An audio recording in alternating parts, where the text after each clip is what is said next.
Good morning and welcome everyone to Sunday morning at the Marxist Library. A quick note before we start, this session is being recorded and will be posted on YouTube with a link to our website. Our website is ICSSmarx.org, and that will be up in a few days. Before the pandemic, this weekly program was hosted at the Nebo Proctor Marxist Library, and that was located, it still is, located in Oakland, California. But since the pandemic, we've been meeting every Sunday on Zoom. So I could say good afternoon to Stan, who's in Chicago, and to other people in other time zones. But let me just digress, if you would. Let me just digress from our usual welcoming script and just make a kind of personal comment, though I'm sure it's a comment that many of us will share. This is not a good morning in Gaza. In fact, it has not been a good morning in Gaza for many, many years. I'm sorry to have to make that comment, and I hope that wasn't out of line. For a decade and a half, Sunday mornings at the Marxist Library programs have been a platform for the diverse presentations on a variety of topics. These include political economy, the struggles of the working class, the fight against imperialism and militarism, and resisting racial and gender injustice.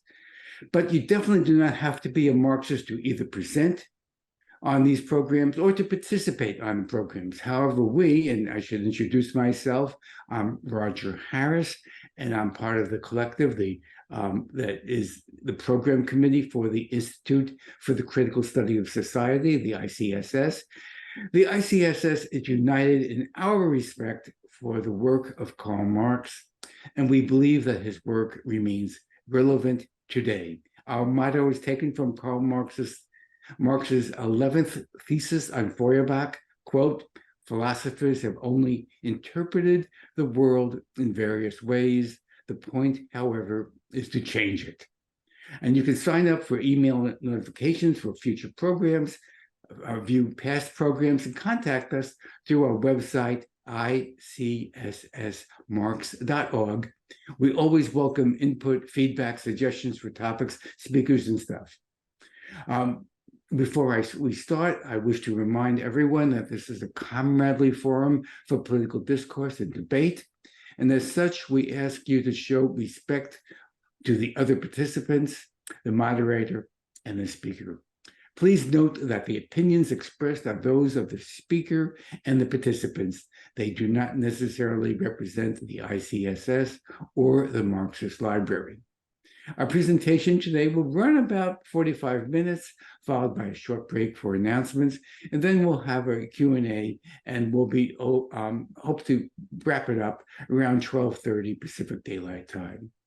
The topic for our discussion today is the national security state and the Biden administration lawfare against Trump.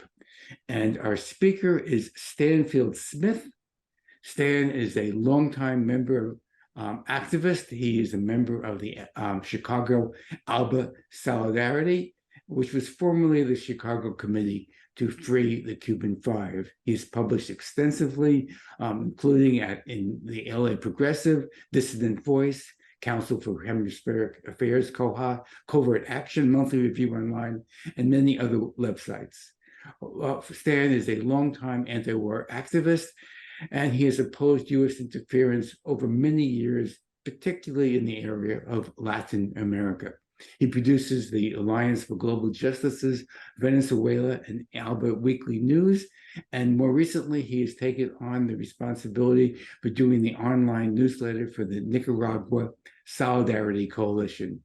His website is chicagoalbasolidarity.org. And Stan, if you would, please take it away. Okay, thanks, Roger, and thanks for inviting me to speak here today. In particular, Roger, for inviting me. To summarize what I'll try to talk about in 45 minutes, there were 6 different points. First is that there's lawfare against Trump that we should oppose not because who it is directed against, but because it is an attack on all of our democratic rights. The second point is that this lawfare is directed by the national security state, or the national security police state, which is what we live under and which operates in the interests of the U.S. corporate owners as a whole. And they are now the ones that seek to deny the U.S. people the right to vote for president in 2024, which is what they are doing by trying to exclude Trump. The third point is that there are two main national security state hoaxes inflicted upon the U.S. people since 2000. One is that Iraq was connected with 911 and had weapons of mass destruction. And the second is that Trump was colluding with President Putin of Russia to steal the 2016 election. Now, you could say there is a third big hoax that they are trying to impose upon us, that global warming is not real, and the allied hoax to it that it is real and the ruling class is actually doing something about it. But I'll leave that aside. A fourth point is that the frame up in prison sentences against Stuart Rhodes of the Proud Boys. This is from January 6th. Enrique Tarrio of Stuart Rhodes of the Oath Keepers, Enrico Tarrio of the Proud Boys, as well as hundreds of others, such as the man with the horn hat, you know, the guy with the trying to be a Viking. Is that we should be opposing these frame-up prison sentences against them. Not that some of them were innocent of everything, but, I mean, they were charged with seditious conspiracy or interfering with an official proceeding, like nothing related to violence or anything, but I'll get to that later. The fifth is that the national security police state has found the Democratic Party today to be a more reliable instrument of rule for them than they find in the Republican Party. And the sixth point is that there is a new form of McCarthyism now in the U.S., not just what's directed against the progressive movement, but a form of McCarthyism in the progressive movement by the direct progressive movement, which a lot of people use the name of the Trump derangement syndrome. But it really means progressive and left milieu attacking anyone as a MAGA pro-Trumper who defends anything that Trump or his supporters have said or did. In practice, this means that many progressive people either stay silent on the unreasonable and often baseless attacks on Trump and his supporters, and they don't defend them, Trump and his supporters, when their civil liberties are being denied. Now, the first thing that I want to go over is the lawfare against Trump and why we should oppose it. And it's not because who is it directed against, because it's an attack on all of us. Now, this attack on Trump is in some ways unprecedented in the whole U.S. history. There have been more far-reaching election stealing operations, such as in 1876, which ended Black Reconstruction and began the official Jim Crow. But why is this one against Trump today unprecedented? Because now we have the Biden administration charging his leading presidential rival, actually ahead of Biden in the polls right now, charging him with treason in an attempt to remove Trump as Biden's only serious challenger. This lawfare is an attempt to use the legal system to concoct often bogus legal charges to deny a president or presidential candidate and the movement or he or she represents the right to hold office. We've seen this used against Lula and Dilma in Brazil, against Cristina Fernandez de Kirchner in Argentina and against Rafael Correa in Ecuador. Now it's being used, I think, against Trump. He has been being used against Trump here in the United States by the Democratic Party in the national security state. Trump's been indicted 4 times now and faces 91 criminal charges. 91. In New York alone, he faces 34 felonies for payments to Stormy Daniels. He also faces felony charges for claiming the 2020 election was stolen and then seeking to invalidate the outcome of that election through allegedly unlawful means. Now, this lawfare rests on the assumption that Trump knew his claims of election fraud were false, making his actions to overturn the election an illegal conspiracy. But what the anti-Trumpers call disinformation and conspiracy to overturn the election is what other people view as Trump's democratic right to contest the election vote, which he has that democratic right to do, whether it's be decided in the courts like it was. Trump challenged election results in some states and asked officials there to find evidence of fraud.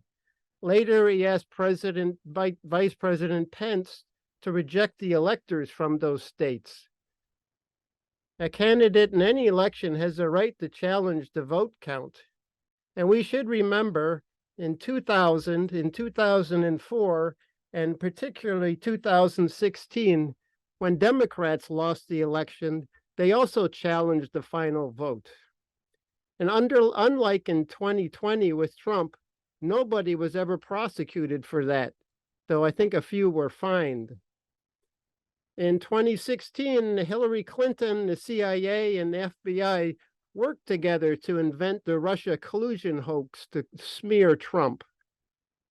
Nobody was sentenced for that I know of. Even after the elections, the Democrats sought to unseat Trump based on spurious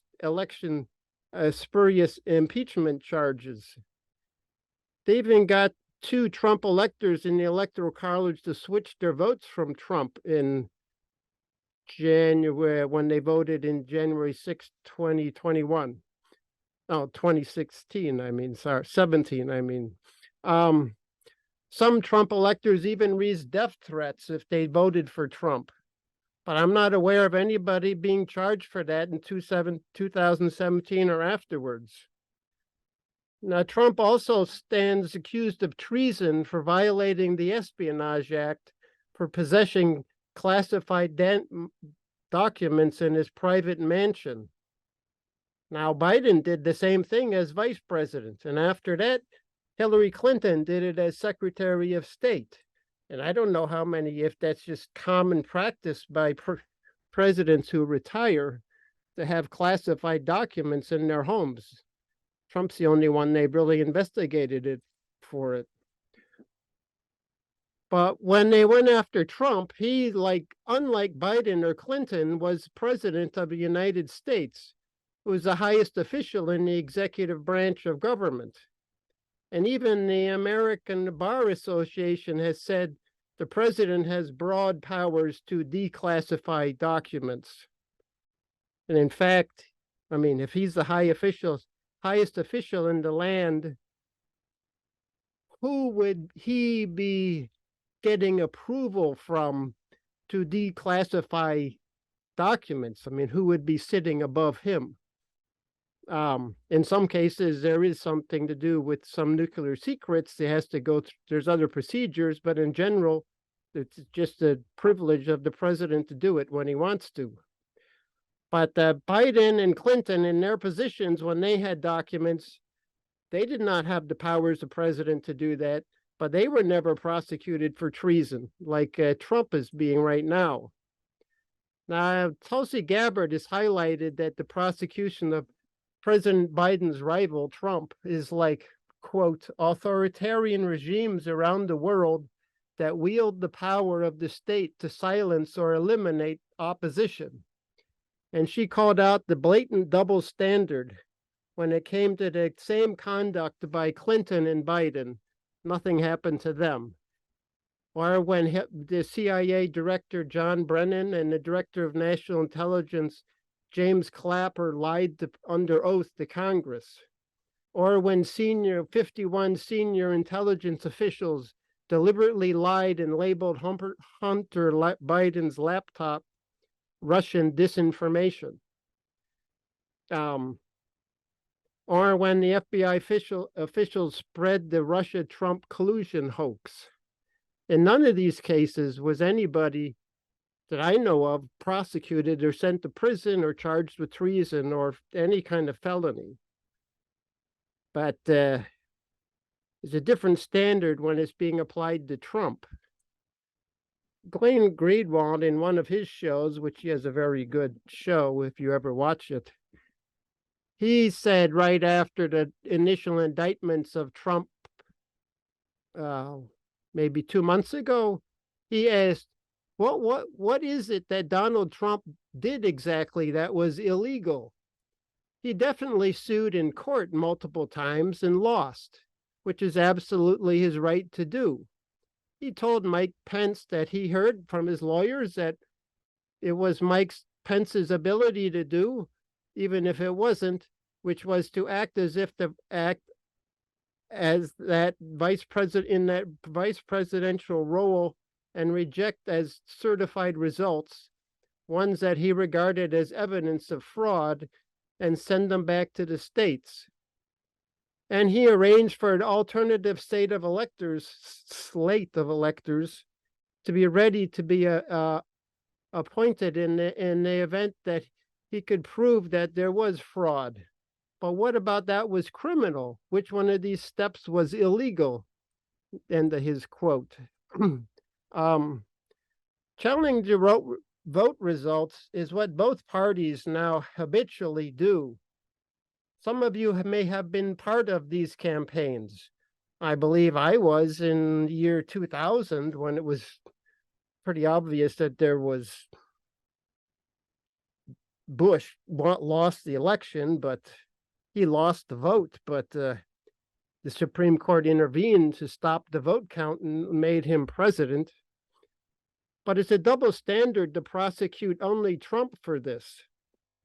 The blatant lawfare aspect of this in these prosecutions against Trump is that it started in 2023, not in 2021 or in 2022, but now in 2023 when he's the leading Republican candidate for president. This is lawfare prosecuting a candidate to remove and imprison him so he cannot be president.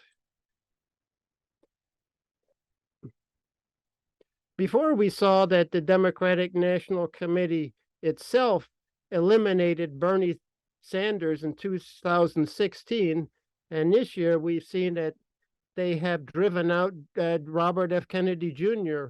from being a candidate in the Democratic primaries. But now we have the Biden's Department of Justice trying to fix the 2024 election so that he wins by prosecuting and trying to imprison Trump. Now, what this does is it throws out of the window the U.S. people's right to vote for president, and it's a direct threat to our right to vote for president. Whether we like Trump or not, who's going to be the next president and whether we have the right to vote for him, it should be decided by us, not by prosecutions by the national security state. But I also want to point out that some of the problem behind what's going on with Trump in the previous elections is based on how undemocratic the U.S. Constitution is. The U.S. Constitution is set up to deny the people a voice. And I'm sure when there is a viable People's Party, we will learn how the U.S. rulers can use the U.S. Constitution to deny the popular vote. There's nothing in the Constitution that gives us the right to vote for president. In fact, there's nothing in it that says our vote must even be taken into consideration. Article 2, Section 1 of the Constitution states that the winner of the Electoral College vote becomes the president. The Constitution states that the electors under no obligation to honor the majority vote of the people in their state. They're under no obligation to honor the majority vote of the people of their state. That is there's nothing in the Constitution that requires them to do that. The Constitution does not specify that electors must pledge their votes to any candidate. Nothing in the Constitution or federal law binds an elector's vote to anybody. And even the Supreme Court in 2020 ruled that electors' promises to vote for a particular candidate is legally unenforceable, but that a state can make a law to try to enforce that, but it's federal law is legally unenforceable to make electors vote the way they were chosen to vote. Not all states have state laws requiring electors to vote the way it's, based on their party affiliation. So there's obviously a lot of leeway in how elector votes can be manipulated to choose the next president. And both parties have taken advantage of this, not just Trump. These so-called faithless electors are not rare. Between 1948 and 2016, electors did not vote as pledged in 10 different presidential elections. In 2016, electors in 6 different states did not vote according to their pledge. Now, as a reminder of Democratic Party election interference back in 2016, which maybe we forget, Bloomberg News and Vox reported in June 2017 that, quote, this is what they're reporting as actual news, quote, Russia hacked at voting systems in 39 states before the 2016 presidential election. That was widely, the end quote, that was widely accepted by Democrats and others, but there was never any evidence for it.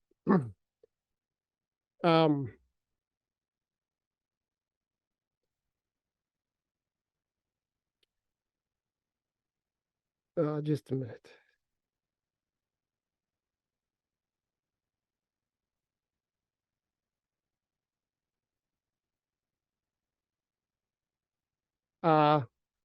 Even it said that in that year, 2016, after the vote and the November vote and before the Electoral College vote, there were 80 different electors who petitioned to get a letter to the National Security State head Clapper to get a report on Russian interference in the election in an attempt to muster support to say that this election was not legitimate and the electors' vote should be thrown out because they were elected due to Russian interference. This was Clinton campaign's operation in 2016. Nobody, as far as I know, was ever prosecuted for that. They even had the Atlantic magazine came out with an article right after the November 2016 election called "The Electoral College was meant to stop men like Trump from becoming president." Now you can imagine if, some major journal came out like that in defense of Trump like that in 2020, what the reaction would be. But that was back then was just accepted by a lot of people. But none of these people who did these things were charged with election interference or with felonies. And they were trying to get, throw out the electors' votes because, they got their seat in the Electoral College to vote based on Russian interference. So should make the whole election illegitimate. That's what the Clinton campaign was trying to do in 2016. Now, it's interesting also that while they made all this noise about Russian interference in 2016, they didn't say anything about that in 2020, as if Russian interference when Trump, allegedly Putin's puppet, was president and he needed Russian interference to get reelected, there wasn't any. And obviously this is because they didn't need this story that Russia interfered with the election because Trump lost.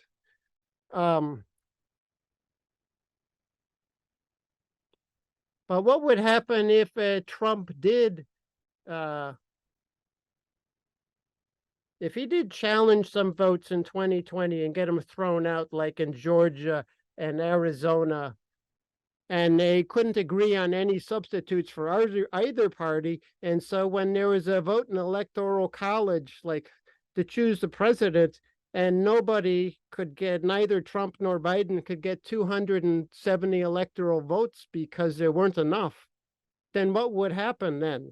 Well, the Constitution says in Article 2, Section 1, that the House of Representatives votes to determine who's going to be the new president.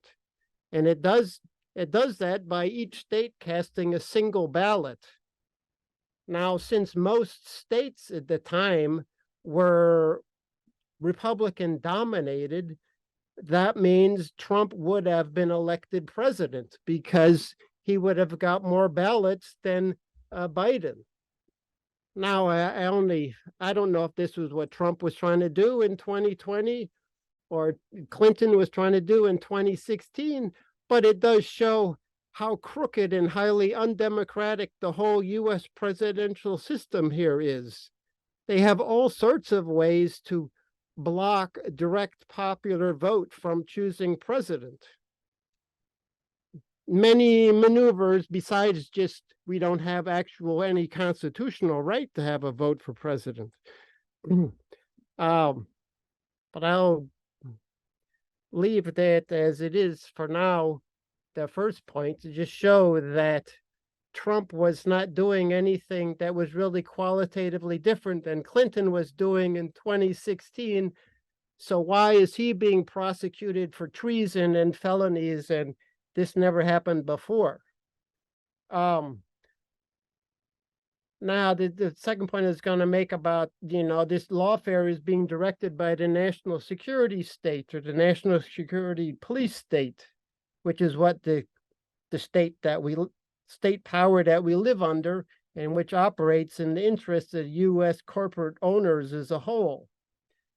I guess it should be clear by now to most people who've been following the news that the CIA, the National Security Agency, and the FBI do not want and did not want Trump to be president.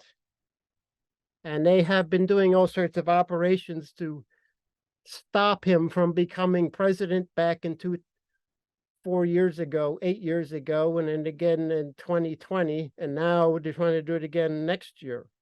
The CIA has shown to everybody here that it has the power to remove heads of states around the world, and there's no reason to think that they would not do it here, or even that they have already done it here and we just don't know about it. The national security state has opposed Trump first. He's starting back in 2015 when he condemned U.S. wars in the Middle East, back in the Republican primary debates, and he called the national security state, saying that there were weapons and mass destructions in Iraq as a hoax. That embittered them to Trump. They didn't want him to be president after he's talking like that. Now, we know the National Security Agency spies on everybody. And we probably know now that a lot of the news media have the CIA and FBI officials sitting hired as reporters, or monitoring like on Facebook, they monitor what's posted. So there's a great deal of national security state interference in the media. And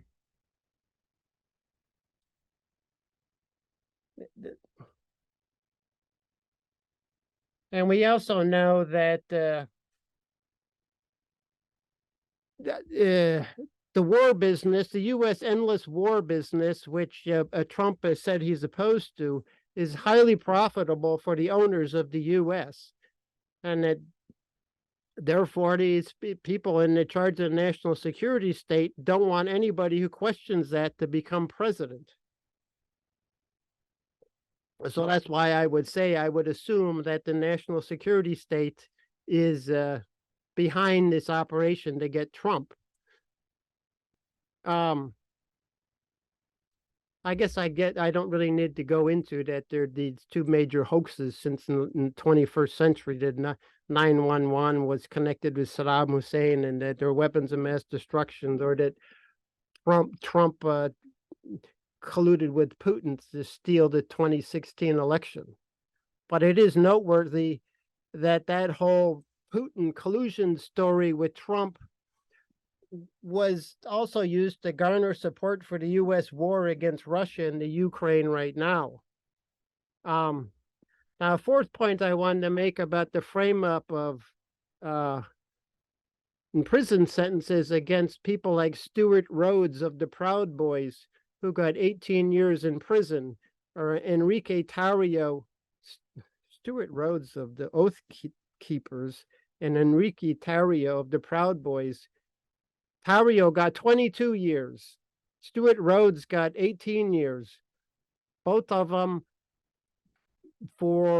not for any violence or anything, but not for going in the Capitol, because neither of them went in the Capitol. It was for seditious conspiracy, which is, what the U.S. has traditionally used against the Puerto Rican nationalist fighters, such as Lopez Rivera, Oscar Lopez Rivera, and I forget his name right now. Back in the 1930s, they jailed about 25 Puerto Rican nationalists under the seditious conspiracy for fighting for the independence of their country. But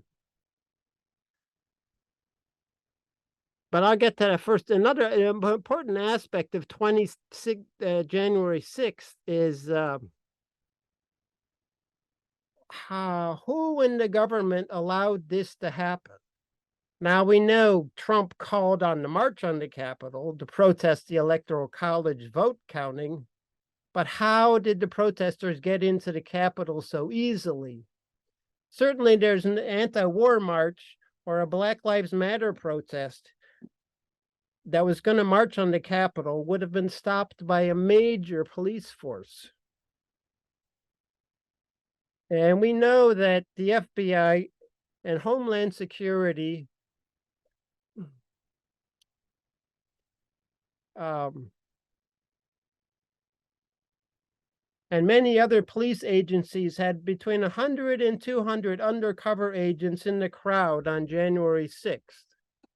And we know that months before January 6th, they heavily infiltrated the Oath Seekers and the Proud Boys and other groups that were there.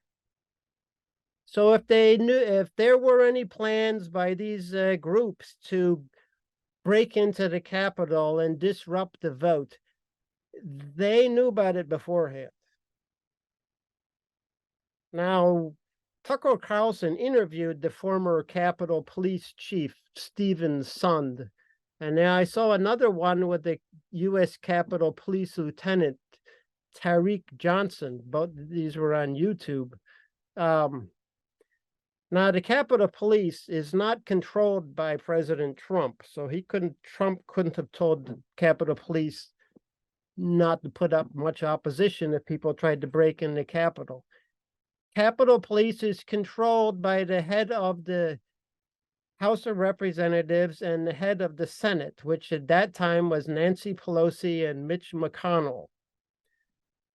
Now, the Capitol Police Chief, Stephen Sund, said Nancy Pelosi and Mitch McConnell both delayed calling in the National Guard after he had asked for it. He said he called at 12:55 in the afternoon asking for National Guard support from the DC National Guard because he said his police could not stop the people from getting into the Capitol. It wasn't, and he said he also called 17 other police agencies asking for backup support to defend the Capitol. He said at 2:09, which is like 72 minutes or 70, said 12:55 to 2:09, he finally got approval for the National Guard over an hour later. And it's around, I mean, it took Pelosi over an hour or so to approve sending the National Guard, which Pelosi later likened January 6th to September 11th or December 7th. But this is what she did on that day. She just delayed it. And even though it was approved at 2:09 in the afternoon to send the National Guard to the Capitol, they didn't arrive until 6 p.m. So that's 4 hours after they were called. This is the DC National Guard, which is just a few blocks away from the Capitol. It took them 4 hours to get to the Capitol. That was after the crowd had already left the Capitol building.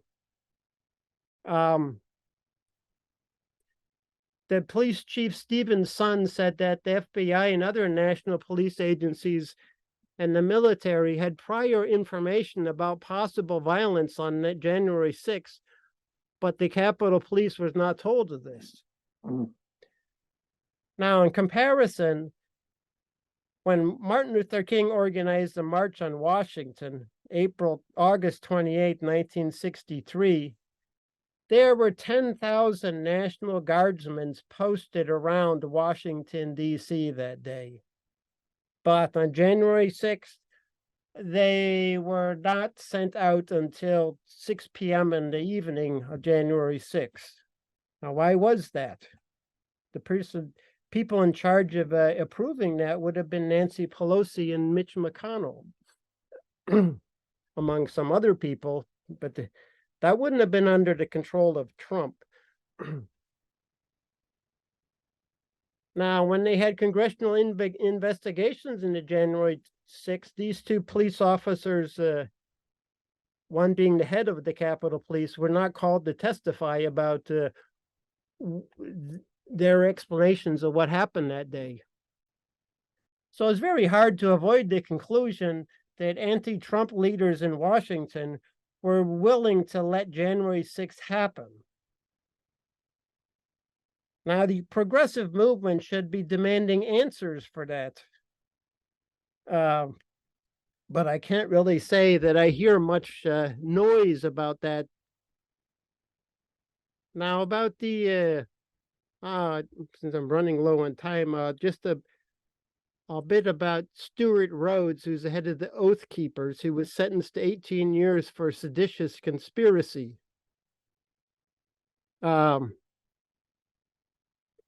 The Oath Keepers were not some driving force behind the rioting. And while he was the leader of the Oath Keepers, he didn't engage in any violence against the government. He didn't carry a weapon into the Capitol. In fact, he didn't even go inside the Capitol. And he didn't vandalize any property, and he wasn't even commanding those outside the Capitol or inside the Capitol. But nevertheless, he got 18 years in prison for seditious conspiracy, which is, it's hard to say what that is. Something, they can make up when they don't actually have any crimes they can charge you with.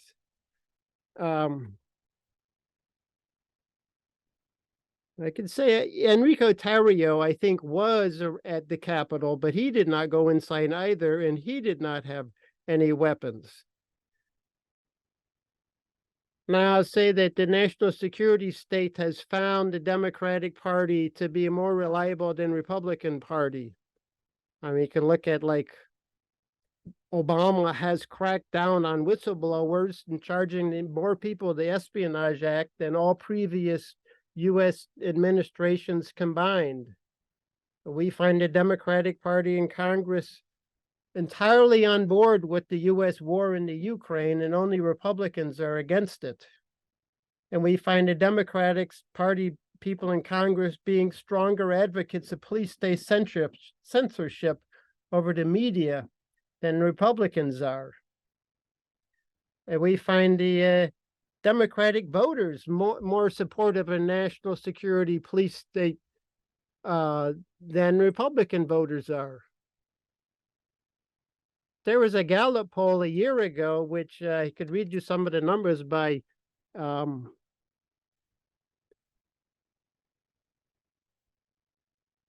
it was a Gallup poll that asked, do you think the FBI and the CIA and some other government agencies are doing a good job or not?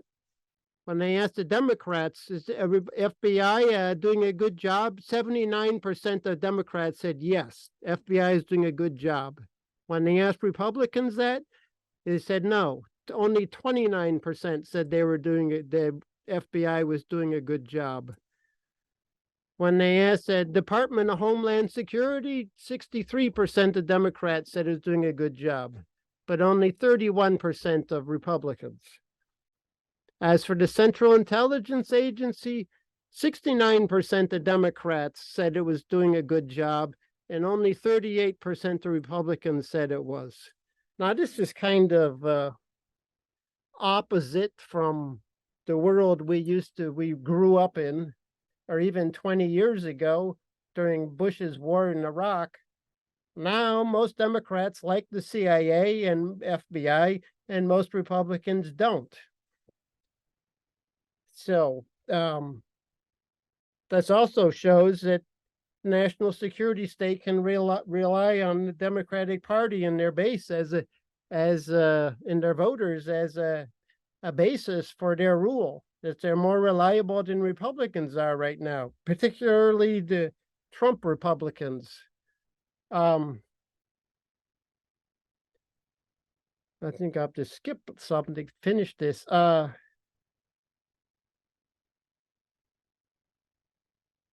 We could also see how even 3 years ago, Black Lives Matter's protests, a lot of these people were voted against Trump. A lot of these people said defund the police, defund the prison network. They didn't trust prosecutors. They thought the prosecutors were letting off the police for police brutality, which, yeah, they were.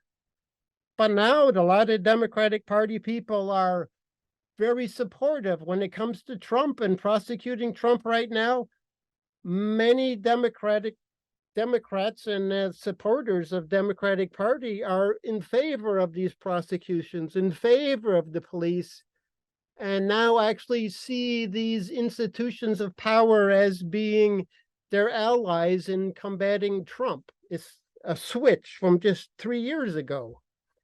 Now to talk about, try to hurry up with the McCarthyism on the left, by which I mean there's an anti-Trump sentiment that infects much of the left milieu and blinds it. The many in the left are simply oblivious to the present day state censorship and criminalization of protests such as January 6th, or to the lawfare being used against Trump. I can say from my own experience, probably some of you can too, if you speak out and have questions about this Trump hatred, is that you get baited for being, oh, you're a Trump supporter. You don't condemn Trump. You're standing up for Trump. And it's just like it was in like, oh, you're a Red supporter. You're, defending the Reds, like back in the 1950s. But now instead of Reds, it's Trump people and MAGA people. And so what that does, that intimidates a lot of people on the left that I know, I see it myself, from saying it's something, in defense of Trump or things he said, or opposing, they agree with him on opposing these wars like in the Ukraine. They're worried about being debated by other people on the left and therefore losing a lot of their credibility among other people in the leftist milieu.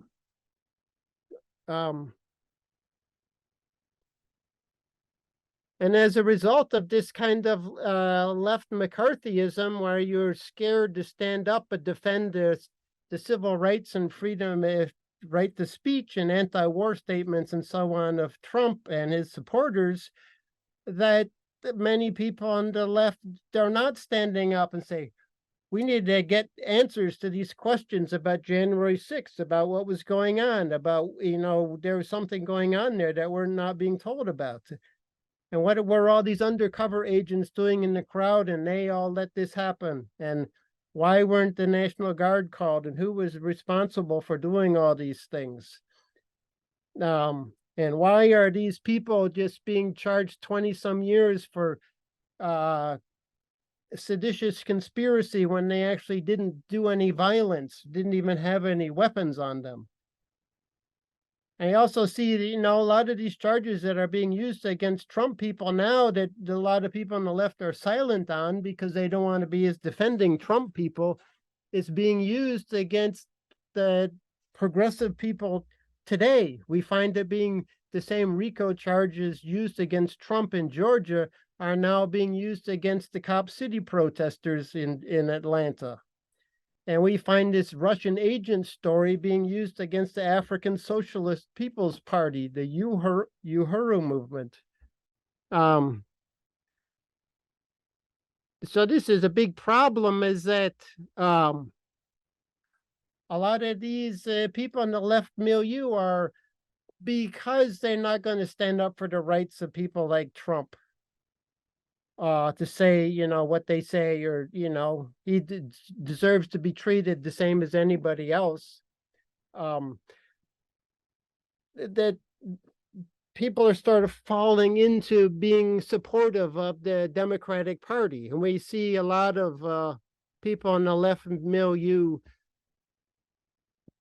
just complaining about Trump and not saying anything about, Trump is such a danger, he's such a fascist or something, that we have to vote him out. And eventually we're seeing this,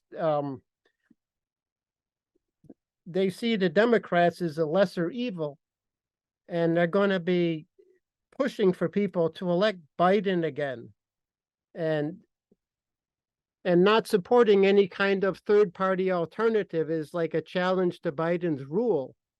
Now, it doesn't really matter how much you criticize Biden and the Democrats for what they're doing, if in the end you end up telling people to vote for Republicans to vote for Biden to stop the Republicans from winning. And that just makes you a supporter of the Democratic Party in the end, however you want to characterize yourself.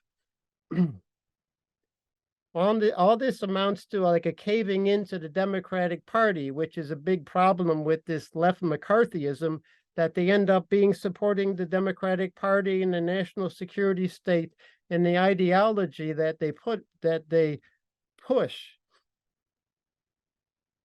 Now, one counterproductive result of this is that Trump has become seen as, by much of the public, as one real opposition to the national security state. And it is ironic that the more Trump is being prosecuted, the more support he gets. So I don't know what they're going to do to stop him to become president, but that's their problem.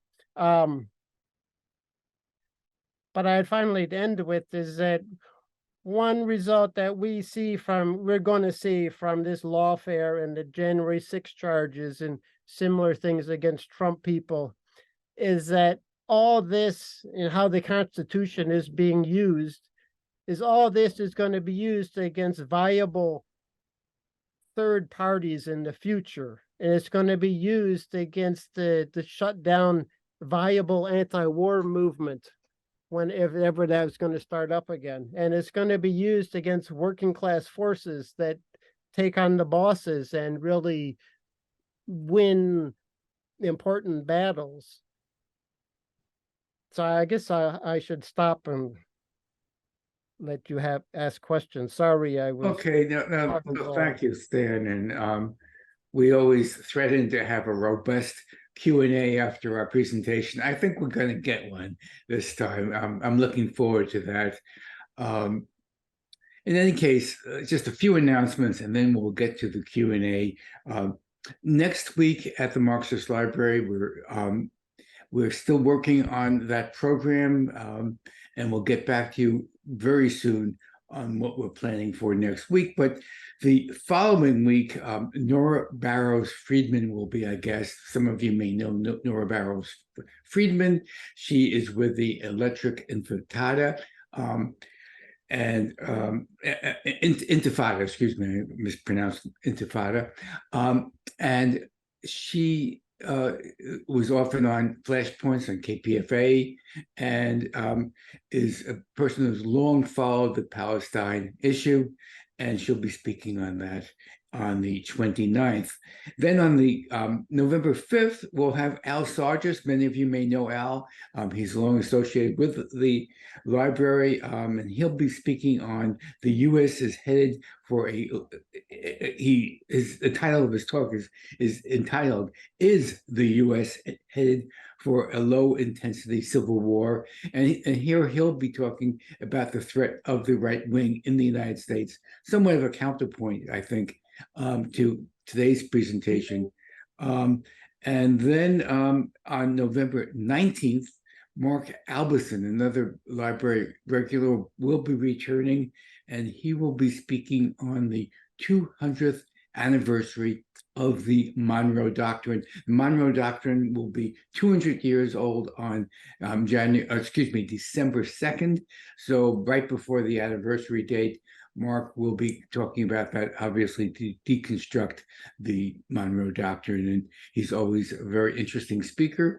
So with that said, I'd like to open this up to the Q&A, and if you can, limit your questions or comments to 2 minutes and give our speaker a chance to respond.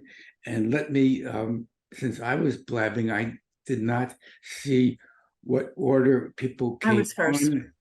So let me just do it on the order that the people are on my screen. And so the order I see on my screen is Carl, Norma, Sharon, and Leo West. Well, actually, I was first, but go ahead. And Go ahead. and then Eugene will be next. So Carl, if you could unmute yourself, and the screen is yours. Yeah, I was number 4. I was fourth in line. Okay, so I think we need to proceed with let Roger go ahead and do it. So let's just go ahead and take the order that we have. everybody will get a chance to speak. So I'm on. Yes. As I read the write-up for in the email, okay. My question is really directed towards the speaker, Stan Smith, but also the program committee for the Marxist Library. And it's really a question of what is included in the set of topics that people, I'll call it the Marxist left, because there's probably another kind of left. What things do we see as relevant? And I can think of all kinds of topics, like right now, like climate change. And if you challenge the climate change model and ask for a discussion or a debate or alternative points of view to be presented, I mean, do excess carbon emissions really cause climate change, which is the major? I mean, there are people who've written about this. There's a whole scientific community that's never heard from in the mainstream media. Okay, that's one question. What do we think about the reports of the side effects of the COVID-19 vaccinations? Oh, he's a conspiracy theorist, or he's a nut job, or something like that. Just when you raise that question, it's like it's outside of a set of topics that we feel uncomfortable as leftists of some stripe to talk about. What about the 9/11 2001? I mean, there's so much evidence showing that, you know, planes were not hijacked by Islamic jihadists. There's no evidence of that. When you really look at what's been written, I mean, there's conferences, there's tapes, and so forth. So topics like false Two flag. minutes, Carl. Okay. 2 minutes, if you could try to wrap it up. Yeah.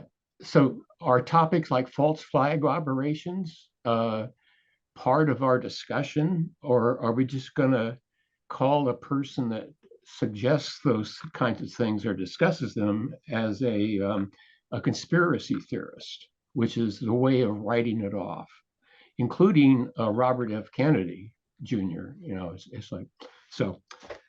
Okay, thank you, Carl. I think what the way to handle, I think those questions would be best for us to refer them to the program committee, and we'll get back to you on those. And I'm assuming, Stan, that this is kind of off the topic, particularly of your presentation. So let's go on to Norma Harrison. Let's see where I am here. Okay, hi. Stan, all I have to say is, have you had a chance to look at my comments in the chat? No. If you are able to take the time, those are the things I have to say about the presentation. One of which is that we had a speaker who called the call for peace in Ukraine a call for tyranny, with which I agree entirely. We're calling for the stance that Russia has in the world. I'll let you read it.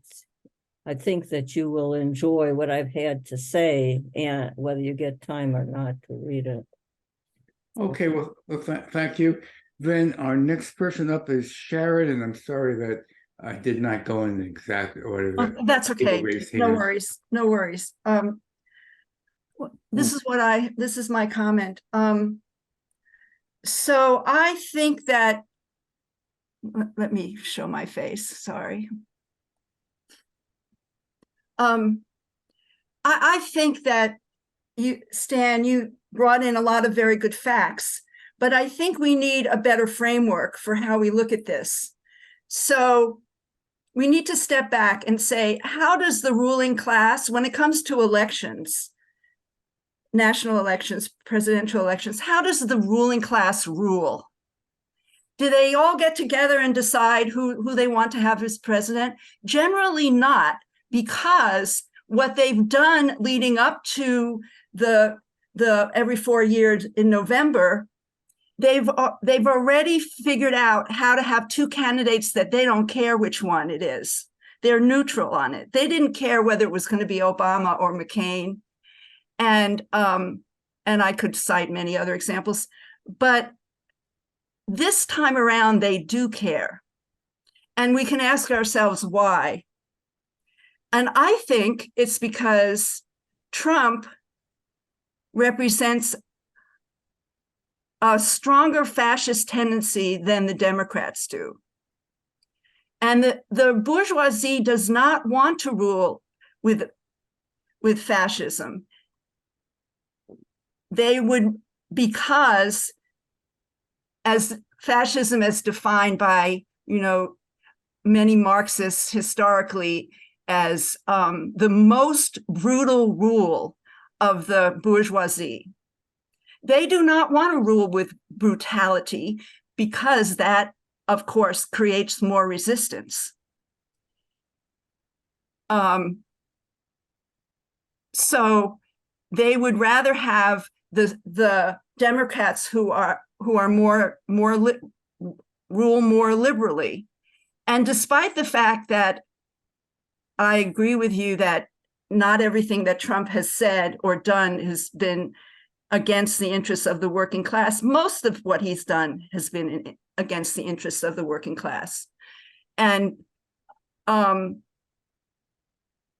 we had our speaker last week said that he thought that all the working people who vote for Trump, they just they do so because they think that Trump represents more of their interests.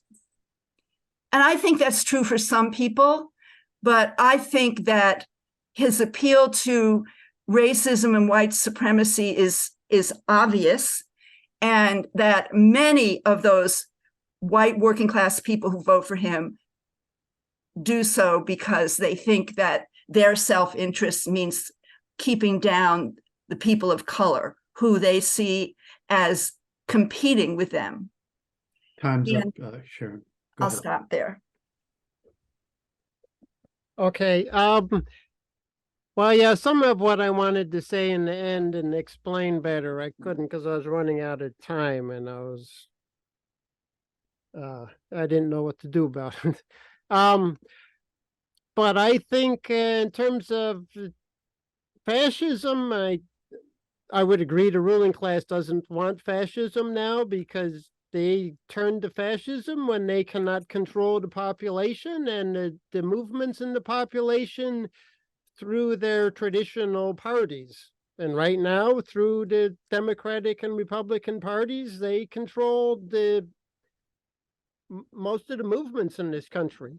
So their system is working as planned. So they don't need some alternative like fascism right now. There's no big working class upsurge or anything that they cannot control. But if Trump is more, well, I don't know if he's more fascist than the Democrats or not, but I can say that the Democrats can more easily pass media control measures, media censorship measures, like Obama's attacks and jailings of whistleblowers, in all these kinds of repressive police state operations on the U.S. populations. The Democrats can do it better and more effectively than the Republicans. Now, I don't know. I mean, that's not fascism, but that's like, you get police state repression without resorting to fascism. Well, you don't need fascism. You got the Democratic Party doing it for you. So I think with either group, we're in trouble. But I'm not going to paint Trump as being more dangerous. I think he's less dangerous because he doesn't want to get in a war with Russia. And it seems like Biden he's not committed to, like, well, maybe nuclear war with Russia is a bad idea. I'm not sure he's so committed to that or won't bungle into it. Okay, thank you. And I encourage other people to raise their hands. Go to the bottom of your screen and under where it says reactions, there's a smiley face and a plus sign. There you can raise your hand to be recognized to ask questions. But if you could line up, I'd like to get some more questioners out there. Our next questioner is Leo West. So if you could unmute yourself, please, and go. Yes, definitely fascism is in the White House today. And the biggest crime that Trump committed against the status quo was before he became president, when he declared the system is rigged, folks. And yes, that was a cry of the left before Trump. the system is rigged. And we can also look at the who actually contested the 2016 election. It was Judy Stein of the Green Party. She was the one who initiated the contesting of the elections. She wanted to contest the election in 3 states, but she was allowed only to contest it in 1. So that's the left in this country. And they are applauding the jailing of up to 1,000 people just for political demonstration. I was a political prisoner for 5 years of a military regime. And it really makes me puke on this left that is supporting the persecution, the fascist methods of the Democratic Party. So the other thing is that all this left came to defend the status quo, condemning the assault of the Capitol, the sacrosanct building of the imperialist United States, where all the rats, imperialist rats, cook up all the international interventions. Give me a break with our left.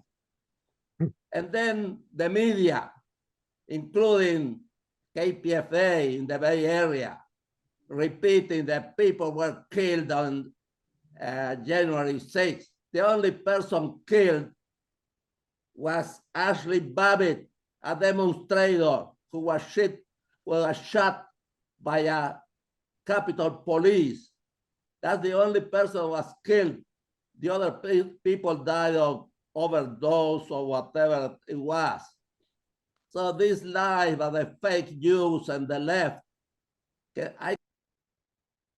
we've just removed the speaker from the discussion. We don't allow comments like fake Jews on this forum, and that's a policy of the ICSS. And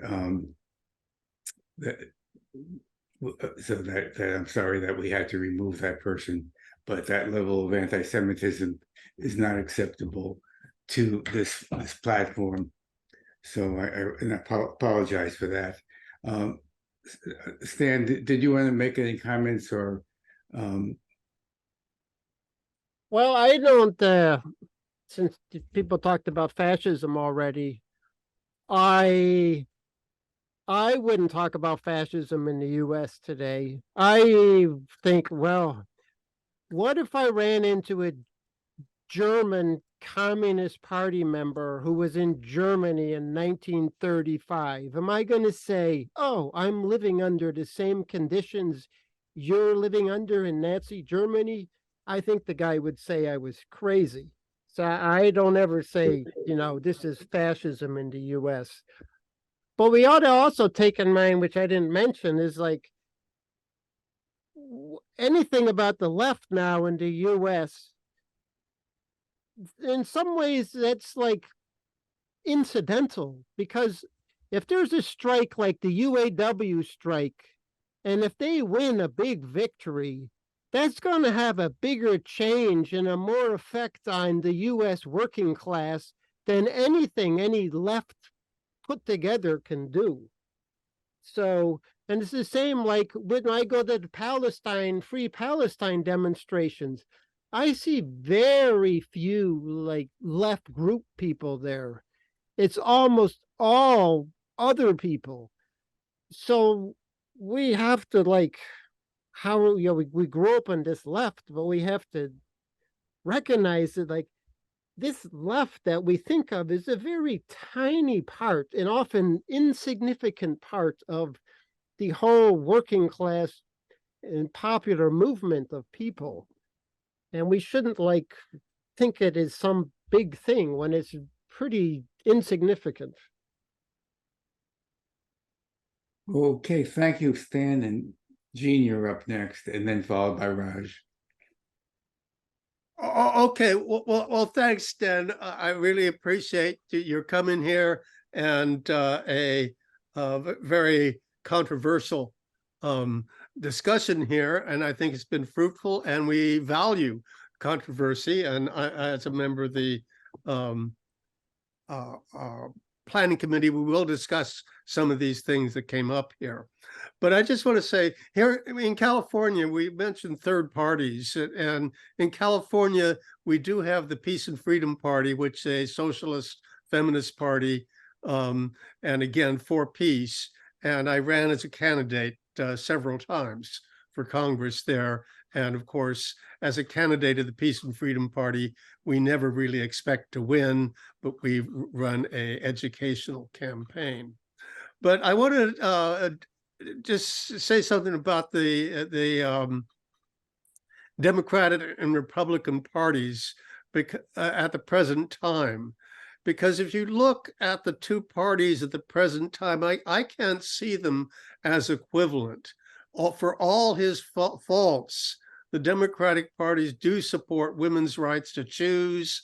They do support gay liberation, LGBTQ rights. And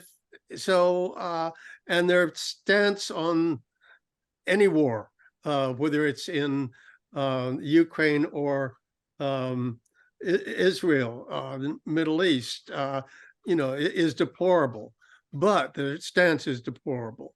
But I just think that if you look at the crew of Republican candidates there, they're either like Trump or worse than Trump. They're anti-choice, anti-climate. They don't believe that climate change is real. A whole series of things. So I just want maybe you can address that, your thoughts about the Republican candidates for president on that. So thank you. But again, thank you for appearing here, and very thought-provoking and provocative presentation. Thank you. Oh, thanks. Well, yeah, there's a lot of progressive things that Democrats do that Republicans don't. But then if you want to say there's progressive things that Republicans do and stand for, we don't usually call them progressive. Like, well, it is the Democrats and the neocon Republicans, which is still, I think, the majority of Republicans in Congress. They're both basically in the same group of people. I don't think you could really say someone like Biden could have quite easily always been a neocon Republican all his life. I don't think what would really distinguish him as being un-Republican. He was always a pretty right-wing guy. It's only the Trump Republicans who got positions that are somewhat different. But I don't know if you want to call them progressive. I mean, that's like, they're against war in Ukraine. I mean, if that was Bernie Sanders being against war in Ukraine, you'd say it was progressive. But if you get Marjorie Taylor Greene or Trump saying they're against the war in the Ukraine, it seems kind of odd to say, well, they're progressive. I mean, you also got like Marjorie Taylor Greene calling for free Assange. I don't know what Democrats are. I don't know that any of them are calling for free Assange. And you got her. She even said, we need to abolish the FBI. What Democrats ever say that? They're the only Republicans are the only ones that voted against the war in Iraq in the Congress. So they have a lot of good positions that it seem kind of odd to say that they're, I mean, actually, Marjorie Taylor Greene went and stood in solidarity to Code Pink people the other day after they got arrested. It seems kind of odd to say, they're progressive, but there is, they have positions that are good. There are also a lot of Republicans that are against media censorship. So, and the Democrats are for media censorship. So both of them have some good positions on different issues and bad positions on other issues. I mean, if they all had the same positions, then we wouldn't even be bothered. Like, well, there's one party and we don't like this one party. So the way they have it set up now is like, it gives people the illusion that there's actually a choice. It's going to make a difference, but it doesn't make a difference. The only real issue is that I think the neocons in the Democrats and Republican Party do not want Trump to be president because he's not committed to endless war, and all these other ones are committed to endless war. It's a big money-making operations for US corporations, and they're going to continue it. It's been going on for some 20-some years, and they wanted to make it permanent. And Trump is like, no, it's not be doing that. It's a waste of our money. Thank you. Thank you. Next person is Raj, and then I'll comment myself if I could. So Stan, I agree with you that it is a strange time we are living in, where right-wingers and conservatives, some of them, not all, those who are not neocons, are for peace and for justice elsewhere, as well as not maybe inside, but they are against this endless war and military spending, whereas the liberals are mostly aligned. Even Bernie Sanders, who was supposed to be different, turns out to be a war hawk, effectively. So something has changed in the US since the year I came. I came in '66 as an immigrant, as a student first. And so it's been 57 years. And it's a big, big change. And it seems to me it's connected to the crisis of US capitalism. And they try to solve it by neoliberalism, sending the money overseas into China, thinking that Chinese will forever remain working class country working for them. But turns out they're working for themselves. And they have enormous capital raise. So now there's this tension between two blocks emerging. So neocons, it seems like they want to go and conquer the world once again. And then maybe they can offer something to the working class here. But it seems like there's nothing the American working class can get from it. So why are the left so ineffective? In other words, is there a problem with our own vision of what future should be for American working people, that why we are so weak? That's my question to you. And any comment on what I said? Thank you.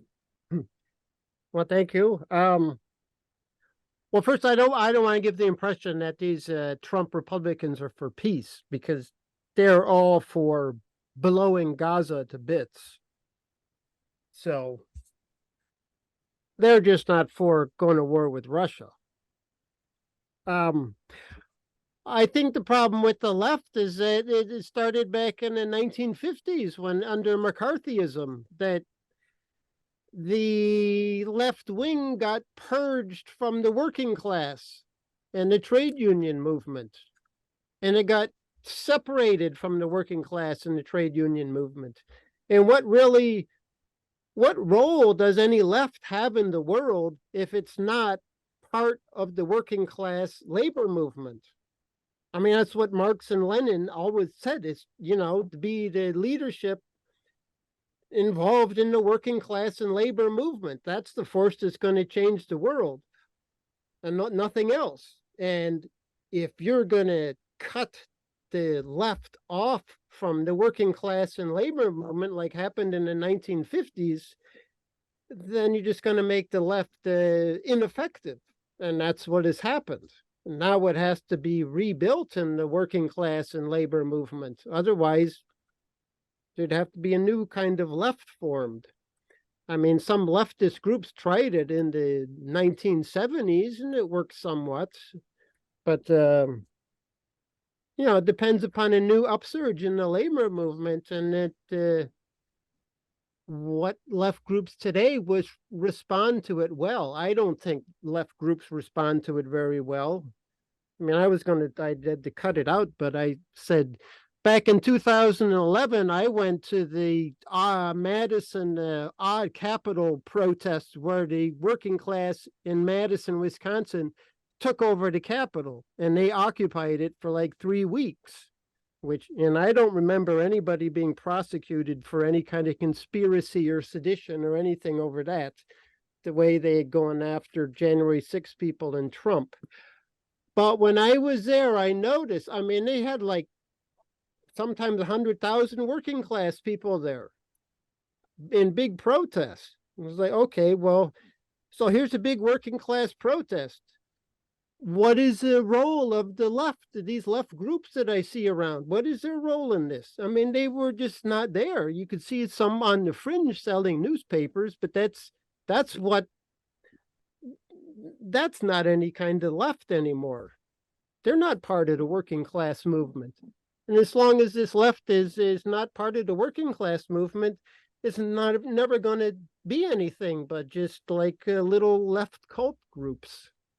So, I mean, it would all have to be built through working class struggles, like what was going on with the UPS Teamsters battles or the UAW battles. They got pretty good leadership now in the UAW. Of course, before it was awful, but we get to, if the working class wins some big battle in the United States, so other people see, oh, we can fight and strike and we can win something, it's going to inspire millions of people to do the same thing. And that'll write resurgence of the whole like leftist movement, and people start to think about bigger issues once they become involved in, just their own local union struggles against their bosses. That's basic. I don't want to talk too much about that because I think I talked too much already anyways, but. Okay, thank you. Alan and then Sharon. Okay. I want to try to sharpen this discussion up a little bit. It seems to me that there are two narratives or two positions on this. One position is that Trump represents a fascist threat because of his appeals to chauvinism, anti-immigrant sentiments, and so forth. Don't have to lay that out. The other side, which Stan really went into detail, was all of the things that the Democratic Party is doing in cooperation with the state apparatus to, well, he made his arguments, and actually I think he made them very effectively. I think that the question then comes down to, behind these two views, is do we support the Democratic Party as a bulwark against fascism? In other words, should the left support the Democratic Party to stop Trump because Trump represents a threat to fascism? And I would like people who are participating to address that. I'd also like Stan to address that also. I would make one quick comment just to contribute that that the Democratic Party is using cultural issues, really focusing on the question of white supremacy, to divert the discussion away from substantive issues related to people's economic distress. And in the same way, the Republican or the Trump people are pointing to immigrants and the threat at the border, et cetera, to divert people away. And I think the point that Raj made about that we're in a crisis and that both parties, there's a dynamic here that's feeding this degeneration of bourgeois democracy, is really the context that we should be looking at. So anyway, I said a lot of stuff. I've gone just slightly over 2 minutes. So Stan and others, please respond. Okay, I'll just say a little that another problem, I think, with saying that Trump is a fascist threat is that is it conceivable to us? I mean, we think of fascism as being like war, merciless war.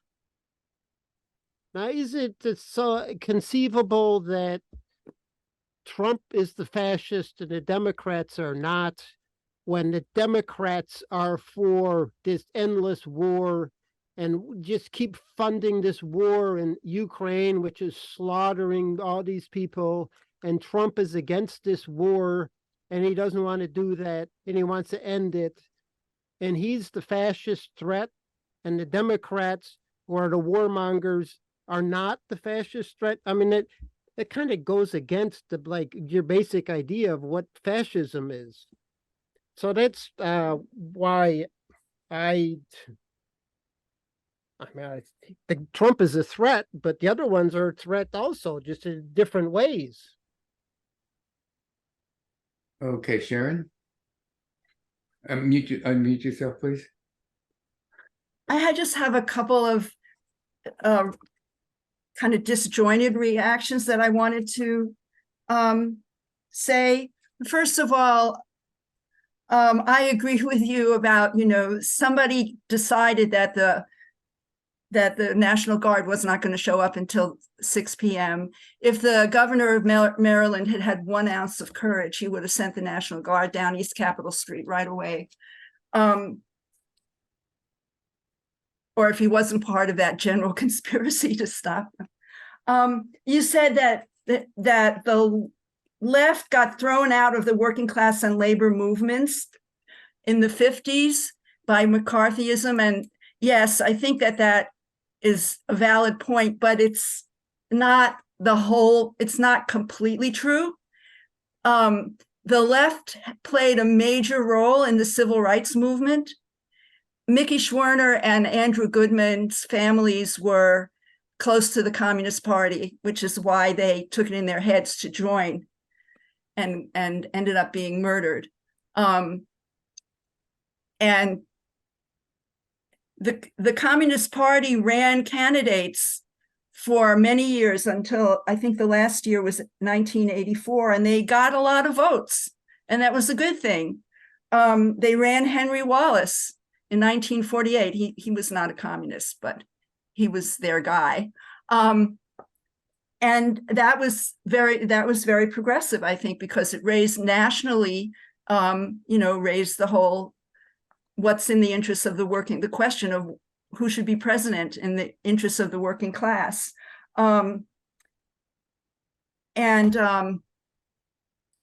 Just a little anecdote. So when a lot of the Communist Party leadership went to jail under the Smith Act, a lot of the rest of the leadership went underground.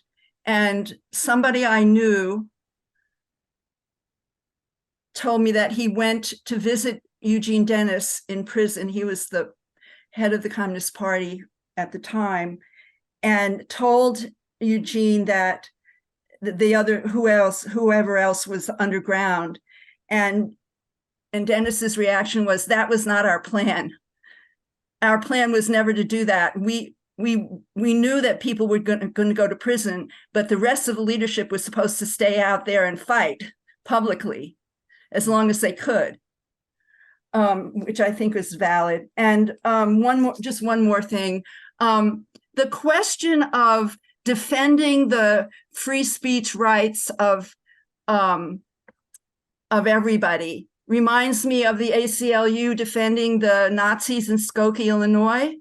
And our family had a big debate. I was pretty young. I don't remember what year it was, but I was still living at home. And our family had a big debate because my father decided that he was going to cancel his membership in the ACLU.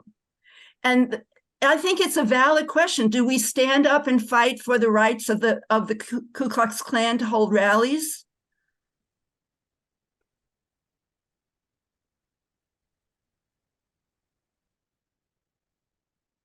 You're going to respond. I can't answer that last question, but I wouldn't say I can think of back when I was young, it's like, oh, it would be great to march on the Capitol and drive the money changers out of the temple and take it over and give it back to the American people. And that's what happened. These people did it on January 6th. It's like they would do. It was like something I would dream that I could have done back when I was younger. A lot of these people who got the prison time, all they did was go in the Capitol and walk around in the Capitol. They didn't attack police. A lot of them, I mean, some that did, they should get sentenced. But a lot of them, like the guy with the horned hat, I didn't see him. The police were actually escorting him around in some of the videos I seen him around in that. So those kind of people, I'm not gonna, they're not like the Nazis in Skokie or the KKK. So, but I mean, I would defend people like that. They have a right to do what they did, a lot of them, and can't defend the right of attacking police by anybody. And I didn't like it and stopped going to Black Lives Matter demonstrations in 2020 when people started doing that. But I should also say about the McCarthyism is that I was part of that whole generation that grew up where there were major social struggle victories that happened that they were not led by the organized working class of the United States, like the civil rights movement, the women's rights movement gains that they won, the anti-war movement in the 60s and 70s, and these are the victories, their organization and victories happened outside of the trade union movement and the left-wing trade union left-wing. And so I grew up in a generation where you didn't look to the trade union movement and the working class as the vanguard of the struggles. It was all these struggles happened around them. And basically I grew up with attitude that these trade unions and the AFL-CIO and all the members, they were just part of the establishment like the other people. And I think that had a big effect upon the consciousness of the whole generation of people like me, that we didn't see 1930s and the 40s after World War II. We didn't see the trade union movement being active vanguard of the American population. And that's... So when people like me became leftists, we didn't look to the working class. And so that became like, that was just part of the disconnect from the American working class and the trade union movement. Okay, Norma. Right. There was a post early on saying that you were using selective facts. I insisted that these facts that you've chosen needed to be chosen.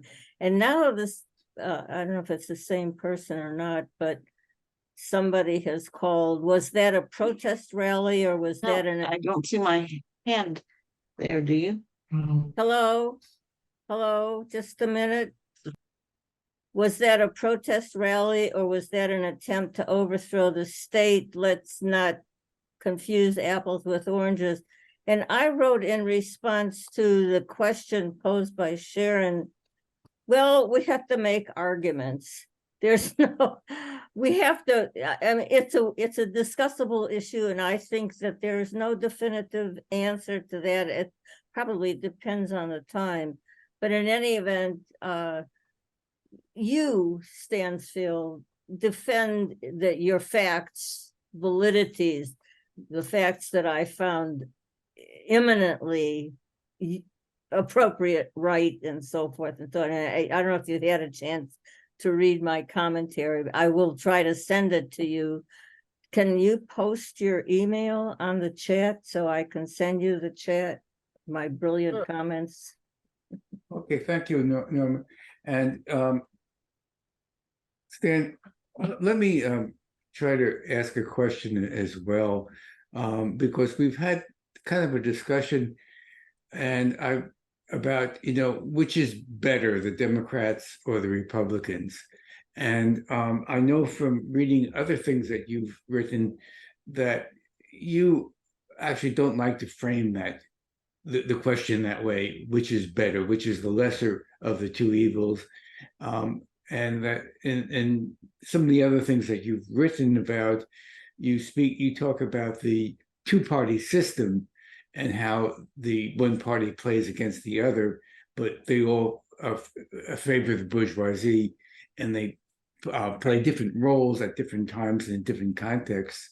So could you speak a little bit to the question of lesser evilism and the two-party system?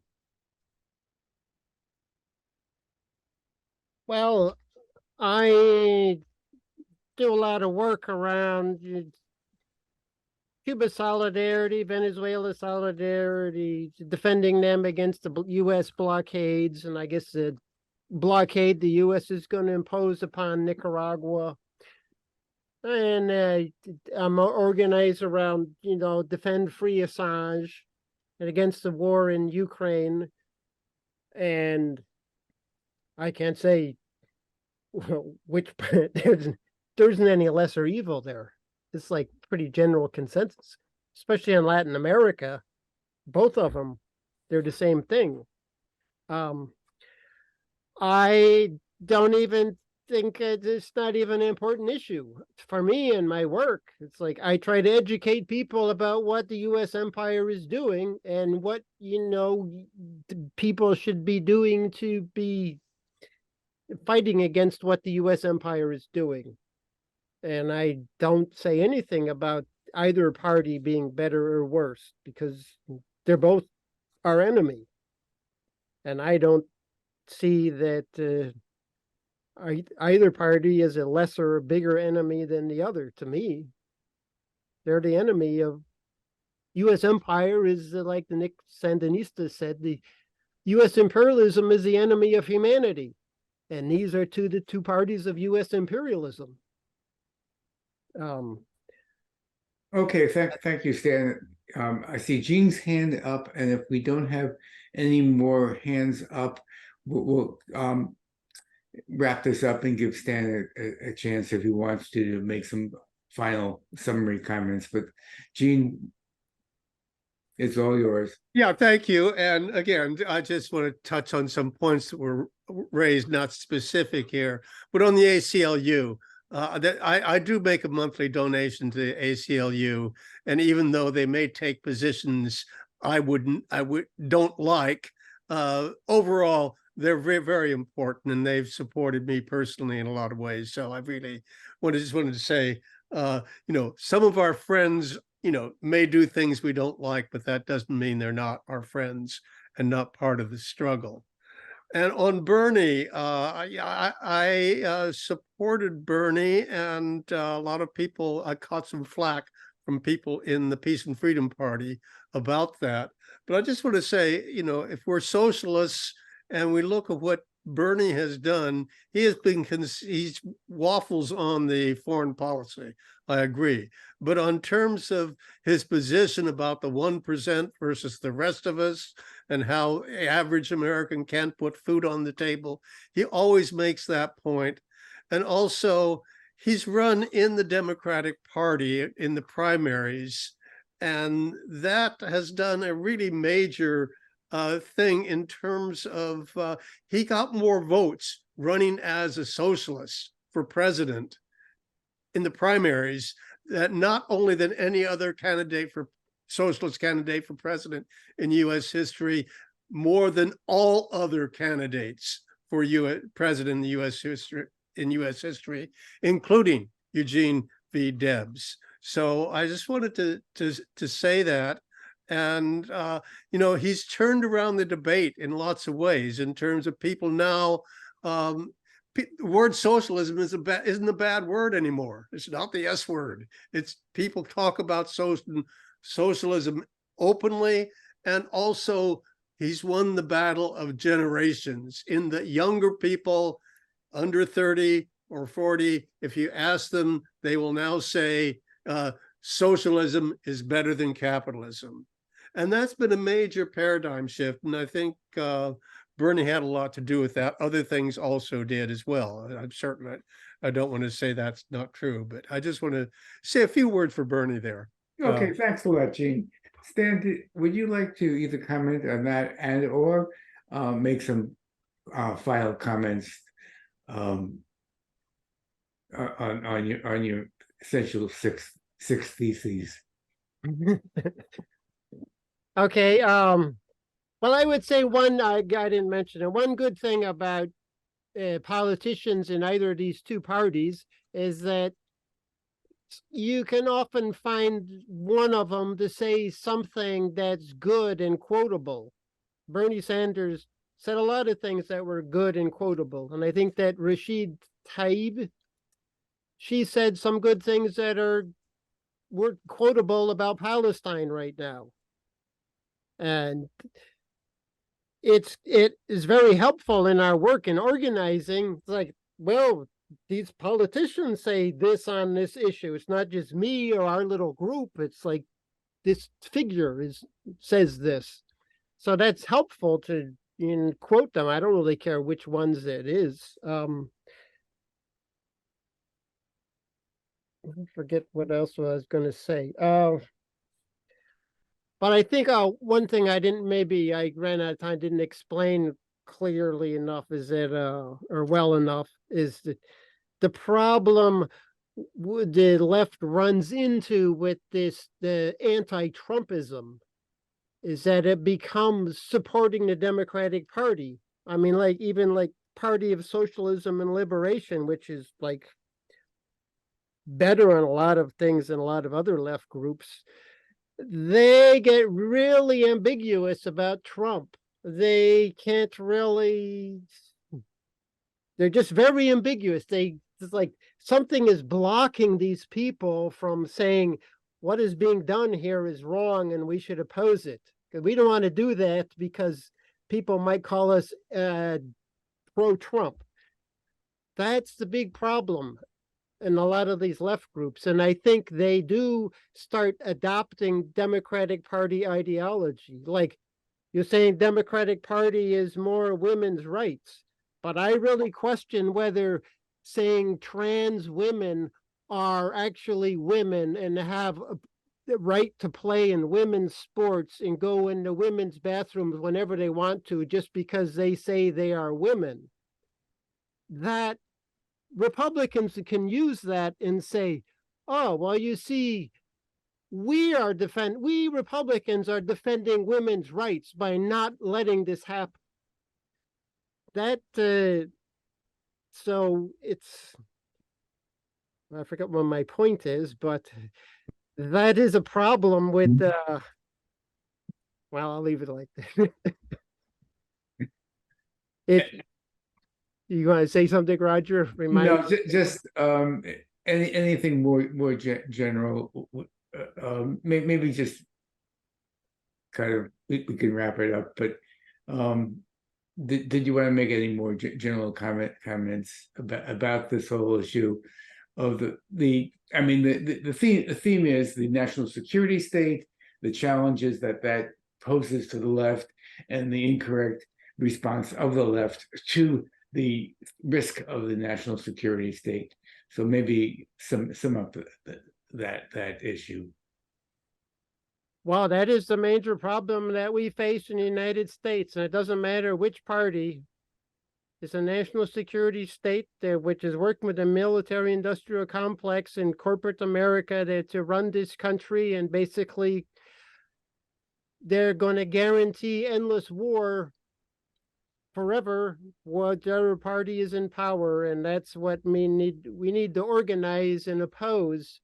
And it doesn't matter if people are Democrat or Republican, we all need to work together to fight this, because when you get down to it, well, most people, when they vote for Democrat and Republican, they are voting lesser evil. Just depends which party you think is lesser evil. Some people think Republican, some people think Democrat. We need to get out of the thinking that these are Republicans and Democrats. These are other people that see there's a major problem in the United States and something needs to be done about it, but they're not sure what to do. And we shouldn't be making enemies out of our allies. Can I make a comment? I was standing. Final comment from Norma. I was standing in a bread line the other day and I said the word Jews and people began talking about whether that was good to say or not. And somebody was realizing, yeah, well, and oh, come on. Oh, and my point about that situation, people have got to come to understand that we are living in a structure that forces us to behave this way. Capitalism does this terrible, contradictory, disinformed way of seeing the world. And we have to know that this is pushing on us all over the place. And of course, there are nations that are struggling to come out from under that and developing their understanding of, you know, things like what Cuba does and Venezuela does. Hugo Chavez is such a hero. So it's a structure, and we have to identify it all the time as being a controlling force that we have to say, no, I'm not, I don't, you know, think people can think out of it. Well, the idea that saying that I think you made your point, and it's a not to good call point. people evil. And I think that's a good point. So I'm thanking everybody for coming. I'm looking forward to the next week in our discussion. And thank you so much, Stan. It's great working with you as an activist, and great having you at the Marxist Library today. And hopefully you'll be able to come back and tell us more about what your thoughts are.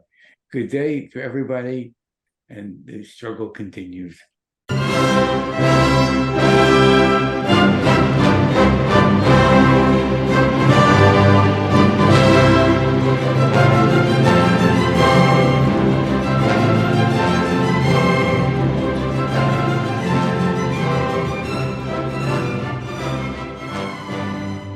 Institute for the Critical Study of Society at the Nebo Proctor Marxist Library receives no corporate funding, nor do we have any paid staff. We rely on the support of working class folks that share our commitment to the socialist legacy of Karl Marx. We continue to need funds to meet necessary expenses. Since we can no longer pass the hat at our in-person forums, please send contributions to our treasurer, either online via PayPal or by check. The PayPal ID is ICSS Sunday, SUNDAY, @yahoo.com, and the name is Richard Fallenbaum. And checks may be made out to Richard Fallenbaum and sent to him at 1225 Nielsen Street, Berkeley, California, 94706. Fallenbaum is spelled Fallenbaum. To donate directly to the Marxist Library, send a check to the Nebo Proctor Marxist Library at 6501 Telegraph Avenue, Oakland, California, 94609, or directly or donate online at www.paypal.me/npml. For information, write to npml at marxistlibr.org, and the website is marxistlibr.org.